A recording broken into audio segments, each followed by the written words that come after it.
I just wondered if you're watching the supply chain here as the agriculture committee is working on, and whether or not we might broadly address some supply chain issues in the budget. I know you're going to tell me what specifically, but is that something that the cabinet or the government is concerned about? We're looking at the food supply chain seriously, obviously, because of COVID, because of the war. Now the food supply chain is under a lot of pressure. But this morning I wanted to share with you that we will bring new modalities to the advance payment program. So farmers will be in a position to get these advances, to have more cash flow, to pay for the inputs. We acknowledge that the cost of inputs are important, higher than usual, and that everybody's looking at Canada to provide more food. So this is one way to support farmers. We will change the rule temporarily for this year to the advance payment program, so they will be in a position to get 100% of the value of the planned production in one payment. So they already know, farmers already know about this program. They know how to get on and get this advance. And the first $100,000 is interest-free, and they can get an advance of up to $1 million. And that's the sort of announcement being made Yes, today? you will receive the press release shortly. I love it when people make news as they come by. Mr. Bibeau, you were, as I understand it, against the Tech Frontier mine. I'm wondering if you feel the same way about the Bay du Nord project, or because it's low emissions, if you support it. Well, I'll leave my colleagues complete their analysis on this, and I have no personal opinion on that. I will be working with them. Alors peut-être, je ne sais pas si c'est une caméra plus que l'autre en français, mais je voudrais partager la même nouvelle en français. Donc on va faire des changements au programme des paiements anticipés pour les producteurs agricoles. C'est un programme qui leur permet d'avoir une avance à des conditions privilégiées, c'est-à-dire le premier 100 000 $ sans intérêt, pour pouvoir leur aider à faire l'achat de tous les intrants dont ils ont besoin. On reconnaît que les prix sont plus élevés cette année et on espère beaucoup de nos producteurs canadiens pour pouvoir répondre à la demande mondiale au niveau des aliments. Sur le budget, Madame Châtel, votre collègue Sophie Châtel, a dit au droit qu'elle espère que le budget va être fiscalement responsable, que les dollars vont être davantage maximisés que ce que c'est en ce moment. Êtes-vous d'accord avec ce? Je pense que notre budget est fiscalement responsable depuis 2015. Oui, mais là, à un moment donné, pour se Budget day is tomorrow. Are you expecting anything new for public safety in the budget? Well, first and foremost, I think we're at a very important juncture where we need to continue to support Canadians in coming out of the pandemic, accelerating the economic recovery, providing additional support when it comes to the cost of living, whether it's on childcare, on housing, on climate change. I think these are all very important priorities which we look forward to seeing unveiled in the budget for tomorrow. When it comes to public safety, we're going to continue to make the investments that are necessary to ensure that we're addressing the many priorities, whether it's with regards to ensuring security at the border, by supporting the RCMP, by supporting the CBSA, when it comes to making sure that we're reducing gun violence. I know that's an important priority. And making sure that we address the many new emerging threats to national security. So we're looking forward to seeing what's in the budget. So is that a yes or no? Look, Briefly, I'm just looking for a sound up. Is that a yes or no? Look, obviously the details will be in the budget, but we're going to continue to advocate that we have proper tools and investments and resources when it comes to meeting out the public safety priorities in the mandate. Thanks. I just can't see if you're smiling. You're working. Can we expect there to be movement on the gun buyback in the budget? Look, we'll have to wait and see. The budget is obviously something that is a great reveal when it comes to how we fund priorities. It is in my mandate, but the details will be unveiled tomorrow in the budget. What do you think the key priorities for your portfolio are? Well, the key priorities are reflected in my mandate. So making sure that we reduce gun violence, but in a variety of ways. So making sure that we continue to give law enforcement the tools that they need at the border, in our communities. I will say that we have already unveiled significant financial investments and resources when it comes to preventing gun violence, and I would highlight in particular the $250 million that I recently launched and announced under the Building and Safer Communities Fund. And look, we have to build on those commitments, which are now starting to materialize in our communities, working very closely with local leaders. I was just in Montreal last week, where I had the chance to unveil another announcement with the Trevor Williams Foundation, which is all about stopping gun crime from occurring in the first place. So my sincere hope is that the budget will continue to build on those financial investments which have already been secured, and continue to advocate so that we can keep our community safe. What about police human resources? I'm sorry? What about police human resources? What about police human resources? Well, look, when it comes to local police service, police human resources, those are decisions which are taken by municipalities in conjunction with provincial governments who have the day-to-day jurisdiction to support the total number of police officers that are working on the street. We already have a number of existing programs which are there to provide additional support where necessary, so that there are the local police services in place. Again, I would point out that we have a number of programs that have worked to a great degree of success in providing additional resources to local and municipal police services.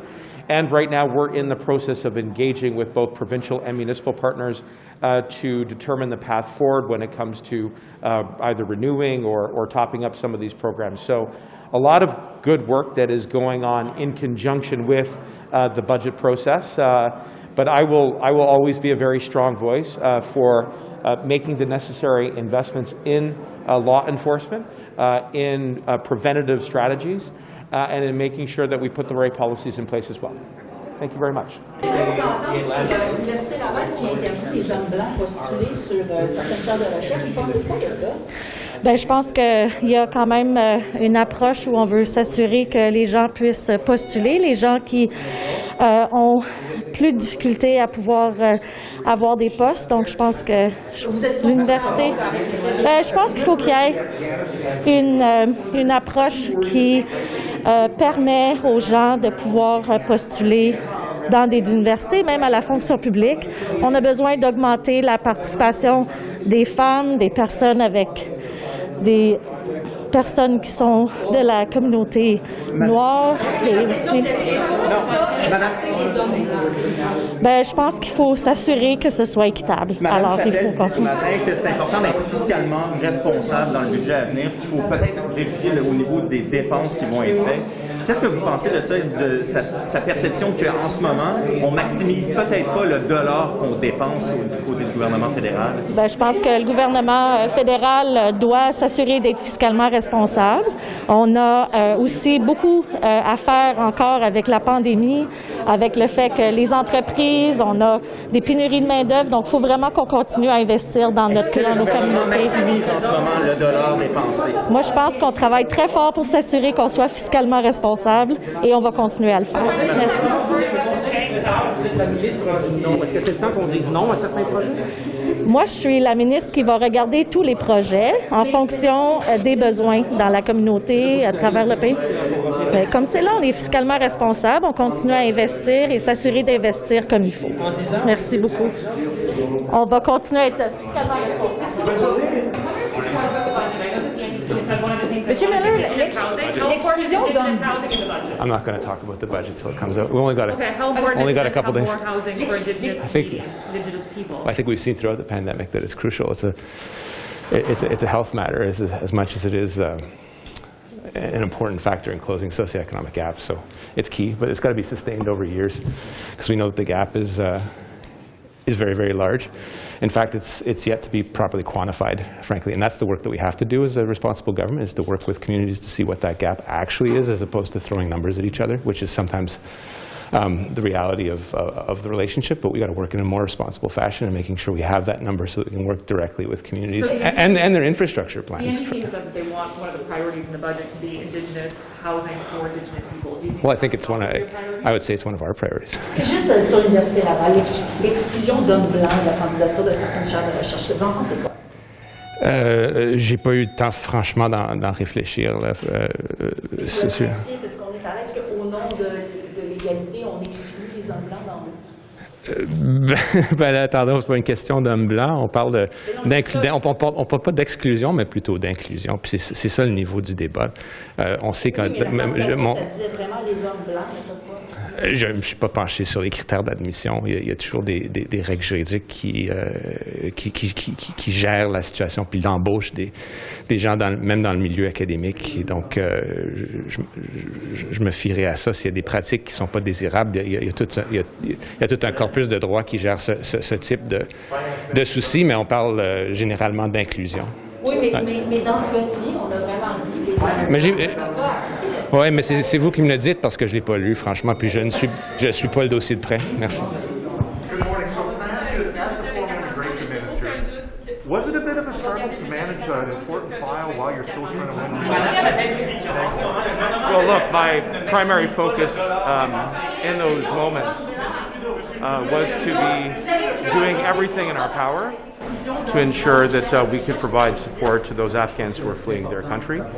We worked day and night. It was literally 24/7. I thought your reporting actually painted a very accurate picture of just how much urgency there was to it, and so that was my focus. As you probably saw, the comments from at least the one person on the record there who's in Tajikistan right now.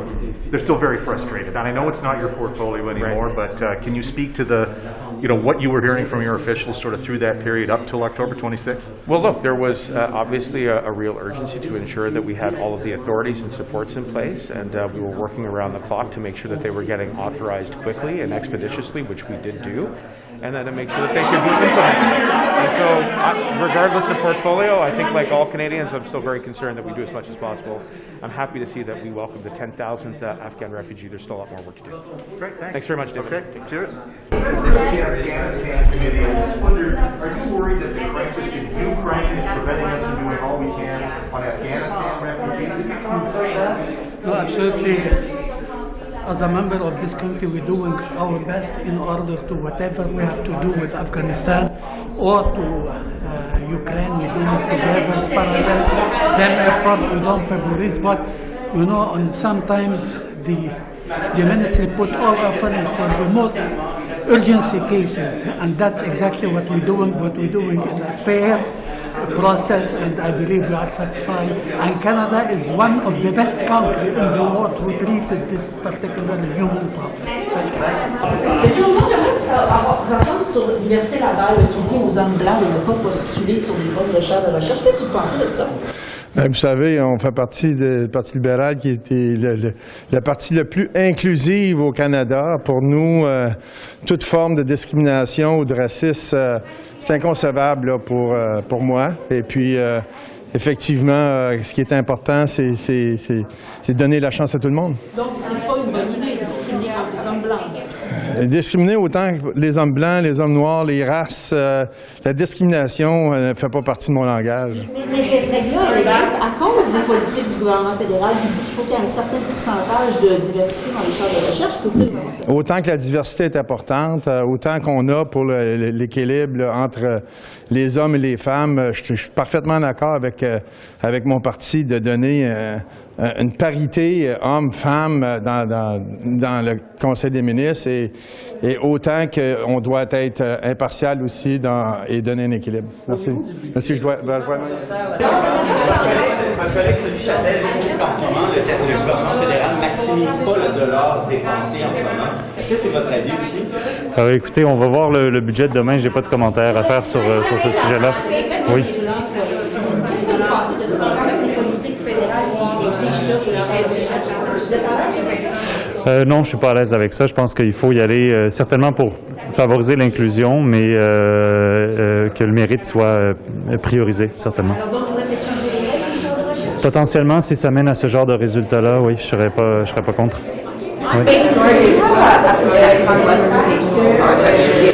I'll leave that for the minister. I know he's still reviewing that decision, so I don't have any comments. I don't have any comments on this at this point. Thank you. Mr. McKay, I just wanted to know if you heard about this story at the Université Laval in Quebec City, where candidates for research chairs have been told that they cannot be white or male to get the job. What do you think of that? Not much. Not much in the sense of...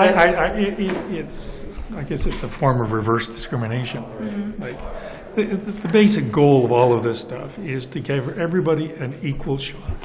Mm-hmm. Hopefully without discrimination. So are you comfortable that? Are you saying that it's okay because the goal is good? Or I just want to understand what you're saying. I'm not sure I understand what I'm saying either. Like for goodness sakes, surely to goodness you can run a program that is an equal opportunity for everyone, and regardless of your color, your skin, or your ethnicity, or your race, your religion, whatever.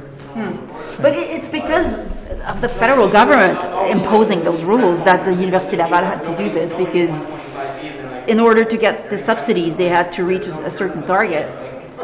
So should those rules be maintained, reviewed, abolished? Improved, I would say. Okay, fair enough. Okay. Okay. Okay.